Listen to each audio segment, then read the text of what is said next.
электrik циррозыг үг хийж байгаа. Тий. Одоо бид нэр энэ лабораторийн шинжилгээгээр батлагдсан юм олон хүн бай.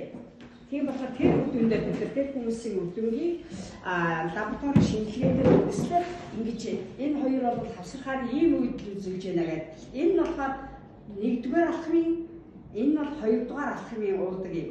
Хоёрдугаар гэсэн үг байхгүй юу? Тэгэхээр за гуравдугаарх нь юу юм гэхээр ерөөсөө хорхой усыг ууж байгаа гуравдугаарх нь.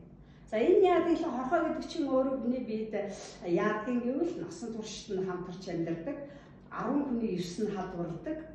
За түүнээсээ бол 4 хүний 1 нь ань насаа алддаг гэдгийг дэлхийн эрүүл мэндийн байгууллага нотолсон учраас жилд 14 сая хүн энэ хорхой өвчнөөр ингэж өвчлөн тэрний 5 сая хүн ань насаа алдаж идэг. Энэ нь бол дэлхийн бүх нас барж байгаа хүний 4-ний 1 нь буюу 4 хүний 1 нь хорхойгоор өвчнө гэж ингэж байгаа. За яг түүнтэй адилхан маш хүнд өвчнүүд бол Монголд их байгаа. Жишээлбэл элэгний бүх өвчнүүд байгаа, сахарын бүх өвчнүүд байгаа, хорт хоргоо хавдрууд байгаа. Одоо дэлхийд даяар бол энэ гурыг бол чимээгөө тахлыг нэрлэсэн. Энэ чимээгөө тахлыг үр дүнгийг одоо бид нэрэнд 2-3 сарда үзчихэд байна. Яаж имчилж байна вэ? 4-р зэрэг хурдтай хүн хүртэл бид нар үр дүнгээ яриад энэ хаалгаар орж ирээд хавдргүй хүн шингээгүй явж байна. Энэ бол энэ бүтээгдэхүүний үр дүн гарсны шинж. За тэгээд хоёр дахь алхам нь бол одоо энийгээ хийгээд ингээ гурав дахь алхам нь энэ хорхой усаа уулаад за хорхой хүний биед ямар хор холбогдолтой юм бэ гэвэл ерөөсөө хүний биеийг гэрээ болгочтой. Насан туршдаа хүний бие дотор амьдрахтаа бүх ядцаг бие дотор нь байлгаж байгаа учраас дотроос нь биологийн бүх хор холбогдол бүх хордлогоо хүнд өгчихдээ. Тийм учраас хүн юунаас хордоод байгаагаа мэдэхгүй. За энэ боокноос хордсон юм болов уу? Энэ нурмлаас хордсон юм болов уу? Энэ чихрээс хордсон юм болов уу? Гадаас юм хаагаад байдаг. Үгүй ээ тэр хүн бол өөрөө дотроос биологийнхаа тэр хороор хордож байгаагаа юус мэдэхгүй байгаа. Мэдж байгаа гадны улсад бол ийм бүтээгдэхүүн хийчихсэн юм байна. Тэгээ хэрэглэдэг юм байна. Атикаар зарагддаг Казахстан ийм сайхан бүтээгдэхүүн байгаа. Энэ бүтээгдэхүүн Казахстанд бол үе дамжсан маануудыг хийсэн бүтээл одоо бол эрдэмтдүүд бүх багаараа ажиллаж байгаа 5 жилийн хугацаанд яг энэ коронавирус гарч байгаа үед энэ 5 бүтээгдэхүүнийг юу яас эхний 3 жил нь бол бүх сертификатуудаа олон улсад одоо худалдаалах тийм ээ. За атикаар зарах бүх сертификатууд нь бол авагдсан. Сүүлийн 2 жил нь бол атикаар зараад сүүлд нь одоо ингээд олон улсад нэг чинь гарах ёстой байна гэдэг эндээс ингээд урилга юу одоо хэрэгцээгээр захиалгын ингээд хүрээд ирэхэд яасан гэвэл өөрсөө үйлдвэртэй Казахстанд үйлдвэрлэдэг. За хорхой ус нь бол өөрөө борны хатаа дургадаг. Яг өөрийн бүх бүтээгдэхүүнүүд нь өөрт нь байдаг. Ийм сайхан өөрийн үйлдвэртэй өөрийн бүтээгдэхүүнтэй гаднаас нь хайдаггүй ийм компанитай бид нэр нээж хэл ингээд учраас 4 сарда болж байна. Өдөрт 4 сард бол маш хангалттай гарсан учраас бид нэр өнөөдөр энэ лекц уншиж байгаамаа. За тэгээд одоо хорхой тухай ярьж явсан.